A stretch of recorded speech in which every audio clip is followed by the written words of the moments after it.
Okay, my next task is to deal with the lips. What I want to be able to do here is have again a non-destructive retouch that is going to give shape, some volume to the lips, maybe change colour. We'll explore changing colour afterwards if we need to, subtle changes. But what I want to originally do is just make them more prominent. So it's not going to be a surprise really that we're going to use the same kind of mechanism that I've used for most of the things. We're not going to use tools, we're not going to use a dodge and burn tool, develop my own tool for doing this. So it's quite a simple thing really. First of all, again, we start off with a layer group. I go into here and I'll just call that lips.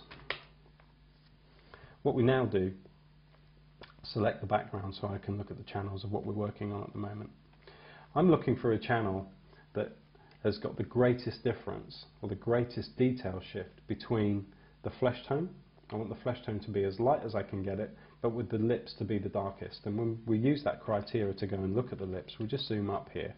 If I go to the red, you can see it's all very, very flat. If I go to the green, there's good step between this area and this area here. The lips are much darker than the flesh tone. If I go to the blue, then the flesh tone is obviously darker, so they're a similar density.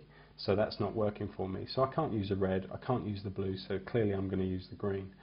What I'm going to do here, again, probably won't be a surprise now, is I'm just going to move that over and I'm just going to go to calculations. When I come into calculations, what I want to do is say I want to take the green, I'm going to say merged, so that I'm using the merged, all the layers collectively, showing me the green channel with all of the layers applied. Green and the green, either multiplied or overlaid. Now, overlay is probably my favourite, I use it the most, but I don't use it every single time. I start off by looking at overlay, and obviously also I would be looking in a normal positive mode for this, because I want to use this to make it darker. I need to use it as a negative. I want to make the lips darker and protect the outside flesh tone. I'm just going to say invert. This now is going to restrict the amount of darkness that happens in here and allow the darkness to happen inside here. The thing is it's how much detail is in this shadow area that for me is the deciding factor, and it's a very simple choice. I'm either going to use overlay or multiply, and all I'm going to do is now choose multiply, wait for it to update so I can see what it's going to look like in this area. Okay, so by doing this, you can now see that I've got a lot more detail in here now, a lot more curve coming around here. Now that's going to transpose in more curve when I use it as a mask with my adjustment layer. So either one will be okay, it's just that you'll get a slightly more or less refined effect depending on which one you use.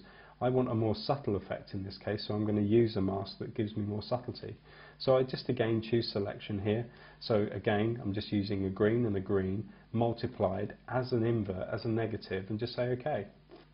I just go back to my lips group, choose now my curve, and when I now select the curve, it then transfers that curve. If I move this out of the way so you can see, it now transfers that selection that I made into the adjustment layer, the layer mask for that adjustment layer.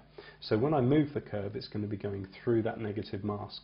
So what I'm going to do is just place my cursor at 50-50 in the middle, and then again put my cursor in there as I did before, hold down the shift key and use the arrow key. The reason for holding down shift is that if I don't hold down shift and I move it, it goes in 1% increments, which are very boring. Hold down shift and it goes in 10, 20, 30.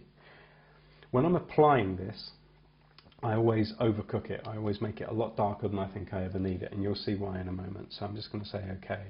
So now you can see that I've got a much fuller set of lips here, but it's worked on everything. But yet again, the same as all the previous ones, what we now do to fix that is that I just go to the group for the lips, hold down the Alt key, I click on the layer mask. That gives me a negative layer mask. Go to my brush. Let's zoom up the lips so we can see what we're doing. Get a slightly smaller brush, make it 50% strength by hitting 5 on the keyboard. Painting white on this alpha channel up here now just allows that shape to come through, but you can see there's no flattening of the detail here, it's just perfectly kind of rendition, so we get a really full, even slightly more glossy set of lips. Now it just looks like she's got lipstick on, or fresh lipstick.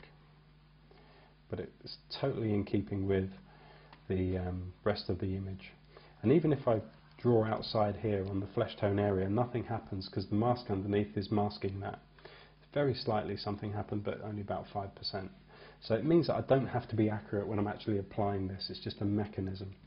So what we can do now is just turn off, turn on. Let's put it back in context so we can see the whole thing.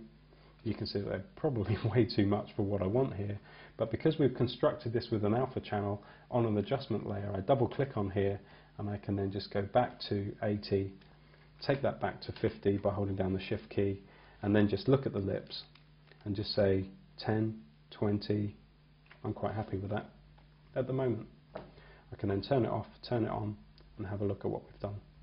So just as a little recap, let's turn off all the layers of our retouch so far. Lines, getting rid of the hotspot or minimizing the hotspot, lightening the image, and then putting the lips on. All non-destructive. That's the whole point of this. So that's how I do lips.